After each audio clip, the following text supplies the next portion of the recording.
ये विनोद राम थाना प्रभारी का बहुत ही गलत रवैया रहता है जो पीड़ित परिवादी आते हैं, जिसका सबूत के साथ कुछ असामाजिक तत्व और लोगों ने घटना असंज्ञेय अपराध मेरे ऊपर किया। उस संबंध में मैंने 2 आवेदन आदर्श थाना शेखपुरा के थाना प्रभारी को दिया, मगर उस आवेदन पर कार्रवाई नहीं करके थाना प्रभारी विनोद राम द्वारा मुझे समझौता का दबाव दे रहे हैं। तो मैंने जब उनकी बातों को नहीं माना तो 13 तारीख को जब मैं थाना में गया था, इससे पूर्व मैं 2 दिन का थाना के सामने बैठकर याचना किया कि मेरे आवेदन पर कार्रवाई हो और अपराधी की धरपकड़ हो, उस पर FIR दर्ज हो, पर कहीं नहीं कोई कार्रवाई सुनवाई हुई। तो मैं 13 तारीख को फिर विनोद राम जी थाना प्रभारी के पास गया तो वो मुझे देखकर आग बबूला हो गए, धक्का दिए, जिससे मेरे गवाह आदि कागज गिर गया और मुझे धमकी दिया कि अगर तुम थाना आओगे तो तुम्हें हम बर्बाद कर दूंगा, 1 मिनट भी नहीं लगेगा, तुम्हें बर्बाद कर दूंगा। इस तरह से वो मुझे धमकी दिया और उस समय से मैं बहुत विचलित हुआ और वो अपने लोगों से मुझ पर बहुत दबाव बनवा रहे हैं। और ये थाना प्रभारी विनोद राम थाना के प्रभारी के रूप में नहीं हूँ, तो मैं आज आप लोग press, electronic media, print media के माध्यम से मैं अवगत करा रहा हूँ कि इस थाना प्रभारी विनोद राम पर मैं आवेदन देने जा रहा हूँ माननीय SP साहब को, माननीय DM साहब को, माननीय SDPO साहब को कि ये थाना प्रभारी विनोद राम पर और जो मेरे साथ घटना कारित किए हैं उनके विरुद्ध तुरंत FIR दर्ज हो। क्या नाम है उसका जो आपके? मेरे एक सागर कुमार है, एक पिंकू यादव है। क्या उस वक्त का क्या मामला था? वो कुछ मेरे जमीन मकान, मेरा मार्केट है कॉलेज मोड़ पर, उसमें कुछ मामला है, वो जब पूछेंगे विस्तार से बता दूंगा। और तो उसी लेके वो लोग घटनाक्रम किए कि दंगा फैला देंगे, ये करा देंगे, वो करा देंगे।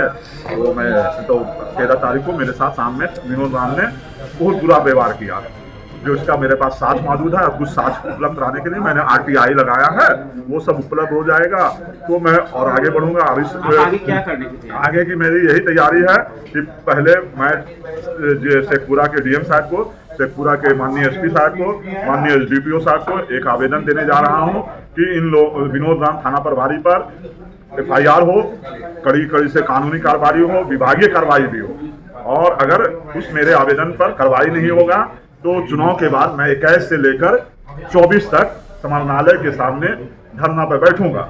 अगर तब भी किसी तरह कार्रवाई इन लोगों के विरुद्ध नहीं हुआ तो मैं आगे अधिवक्ताओं से मैं आगे न्यायालय की शरण में भी जाऊंगा।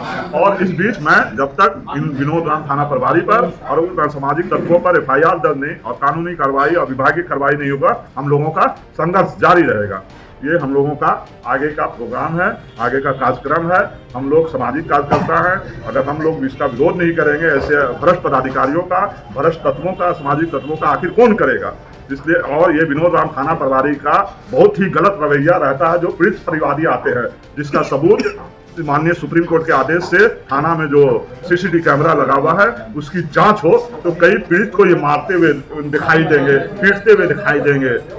इस तरह का इनका हरकत है। तो ऐसे विनोद प्रभारी को आदर्श थाना, शेखपुरा थाना को आदर्श थाना का दर्जा दिया गया है, मगर ये थाना प्रभारी सरकार की बदनामी कर रहे हैं, माननीय नीतीश जी की सरकार की बदनामी कर रहे हैं, तेजस्वी यादव जैसे उप मुख्यमंत्री की सरकार है उनको बदनामी कर रहे हैं, शेखपुरा की बदनामी कर रहे हैं। और आदर्श थाना का जो दिया गया उस थाना का वो ये बेआदर्श बना के तरफ ले जा रहे हैं। तो हम लोगों का संघर्ष जारी है। ये हमारा आवेदन तैयार हो रहा है जो माननीय SP साहब को, माननीय DM साहब को, SDPO साहब को देने जा रहा हूँ। दूंगा, कार्रवाई अगर हो गया तो हम लोग अपने आंदोलन को वापस लूंगा। आगे माननीय उच्च न्यायालय, माननीय उच्चतम न्यायालय में जाने की जरूरत नहीं पड़ेगी, सड़क पर उतरने की जरूरत नहीं पड़ेगी। अगर नहीं होगा तो 21 तारीख से अनिश्चित 4 दिन का धरना दूंगा और धरना के बाद भी अगर कार्रवाई नहीं हुई तो सड़क से लेकर न्यायालय तक में संघर्ष करूंगा। मेरा नाम सैयद अरशद नसर हुआ। मैं एक सामाजिक कार्यकर्ता हूँ, जन सरोकार के लिए मैं लड़ता हूँ, रिश्वतखोर भ्रष्ट पदाधिकारियों के खिलाफ लड़ता हूँ, जनहित के मुद्दे को लेकर लड़ता हूँ। और अभी मेरा माननीय NGT में 10 जनवरी जो डेट है इसीलिए ये सब इतना करके मैं चला जाऊँगा। फिर वहाँ से लौट कर अगर तब तक कार्रवाई नहीं हो तो फिर और आगे फिर कार्रवाई, हम लोगों का आंदोलन जारी रहेगा और कार्यक्रम जारी रहेगा। ये कार्यक्रम, ये आंदोलन किसी के खिलाफ नहीं है, भ्रष्ट तत्वों के खिलाफ है, भ्रष्ट पदाधिकारियों के खिलाफ है, भ्रष्ट पुलिस पदाधिकारियों के खिलाफ है। जबकि माननीय पुलिस अधीक्षक महोदय यहाँ के बहुत ही कर्तव्यनिष्ठ, ईमानदार और त्वरित कार्रवाई करने वाले हैं। माननीय DM साहब का भी रुख पूरा त्वरित कार्रवाई करते हैं, वो भ्रष्ट तत्वों को बर्दाश्त नहीं करते। करते हैं। तो ऐसे थाना प्रभारी के पूरा चिट्ठा बिट्ठा खोलूंगा और इनका सबूत और साक्ष्य जिस तरह से हमारे साथ किए हैं वो सभी मौजूद है। और मैं चाहूँगा आपके इलेक्ट्रॉनिक मीडिया के नाम से, प्रिंट मीडिया के माध्यम से, कि मुझे जान का भी खतरा है, इसलिए मुझे सुरक्षा भी प्रदान किया जाए। अगर मेरे साथ किसी तरह का अप्रिय घटना होता है तो इसके लिए पूर्ण रूप से थाना प्रभारी शेखपुरा आदर्श थाना प्रभारी विनोद राम जिम्मेवार होंगे और उनके जो साथ में जो जिनको संरक्षण दे रहे हैं सागर कुमार, पिंकू यादव आदि लोग उसके पूर्ण रूप से जिम्मेदार होंगे अगर मेरे साथ किसी प्रकार का अप्रिय घटना घटता है तो। 13 दिसंबर को क्या हुआ था थाना प्रभारी? 13 घटना को मैं और ये श्याम सुंदर जी हैं, सामाजिक कार्यकर्ता हैं श्याम जी, ये हम लोग थाना में गए उस आवेदन के बारे में पता लगाने की। कहा मुझे देखते के साथ जिस तरह से एकदम आग बबूला हो गए और धक्का दे दिया और बोला कि तुम्हें बर्बाद कर दूंगा, मुझे 1 मिनट नहीं लगेगा बर्बाद करने का, और भी अपशब्द का उपयोग किया जो कि सीसीटीवी कैमरा में कैद है और कुछ साक्ष्य मेरे पास भी मौजूद है इस टाइप का। जबकि उनको हम पीड़ित हैं, हमको अच्छे से बैठाना चाहिए, पूछना चाहिए था, मगर वो सागर कुमार जो आरोपी है उसके पक्ष में वो बोल रहे हैं। आपका FIR दर्ज किया गया है? नहीं, अभी तक मेरे 2 आवेदन पर FIR दर्ज नहीं किया गया। धन्यवाद।